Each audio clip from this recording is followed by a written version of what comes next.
तारिफ नाम के एक खूबसूरत से गांव की है। इस गांव को भूतिया गांव कहा जाता है।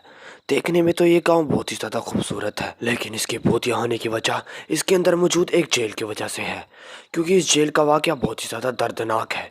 एक दिन इस जेल के अंदर आग लग गई और इसके अंदर 200 कैदी जिंदा वहाँ पर जल के मर गए। अगर कोई गाँव वाला रात के वक्त इस जेल के पास जाता तो उसको वहाँ पर उन कैदियों की आवाज़ आती।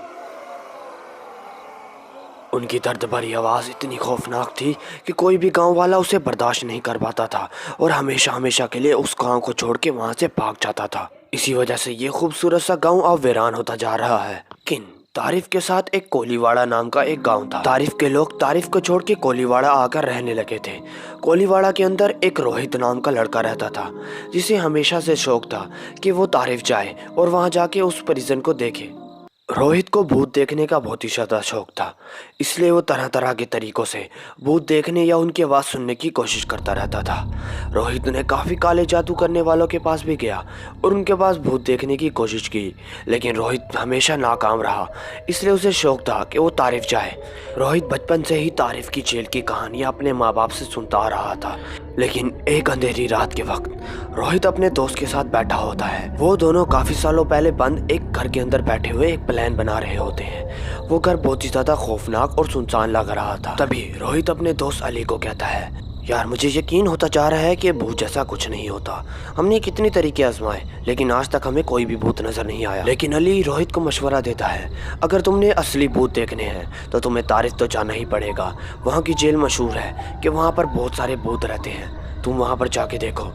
तारिफ के जेल के हादसों को कोई 100 साल गुजर चुके थे, लेकिन 100 साल के अंदर कोई भी उस जेल के अंदर नहीं घुसा था। तारिफ की जेल का रास्ता एक घने जंगलों से गुजरता था, लेकिन चांद वहां पर हमेशा लाल ही नजर आता था।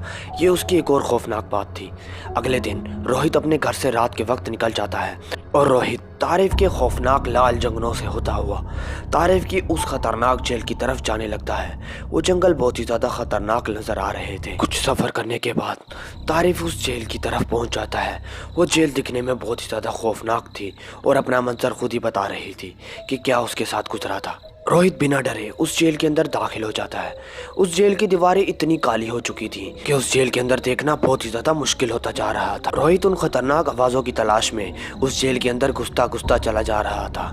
रोहित ने वहां पर बहुत सारे कमरे देखे, लेकिन उसे वहां पर कुछ भी खौफनाक महसूस नहीं हुआ। अचानक रोहित एक कमरे के अंदर जाता है। वहां देखता है कि उस कमरे के अंदर एक बल्ब जल रहा है और चारों तरफ दीवारें काली हुई भी थी।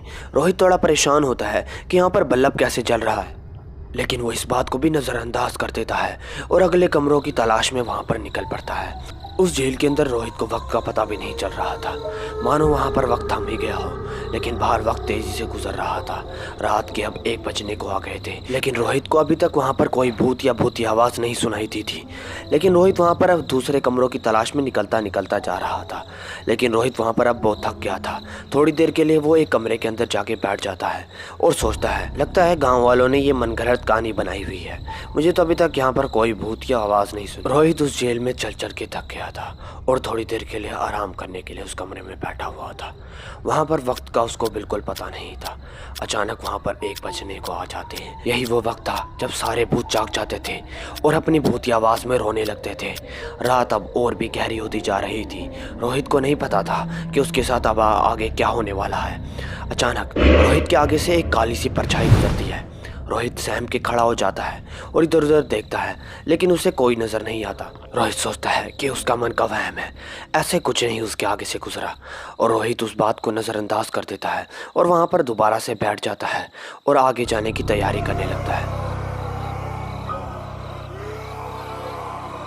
अचानक उन आवाज़ों से उसका सर फटने पड़ जाता है और वहाँ पर बेहोश हो जाता है, और उसी वक्त कोई भूत उसकी टांग पकड़ के उसको घसीट कर ले जाता है और उसे जेल के बाहर वाले एक पानी के तालाब के अंदर फेंक देता है। जब रोहित की आंख खुलती है तो वो पाता है कि वो आधा पानी के अंदर है और उसका जिस्म वहाँ पर डूब रहा है। रोहित उन तमाम जेल के वाकयात को भूल चुका था और उसके आगे से खूनी परछाई बार बार गुजर रही थी।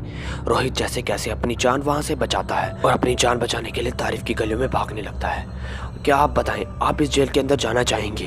अगर आपको ये वीडियो हमारी पसंद आई है तो लाइक करें और कमेंट में अपनी राय ज़रूर दें, और वीडियो के लिए चैनल को सब्सक्राइब ज़रूर करें।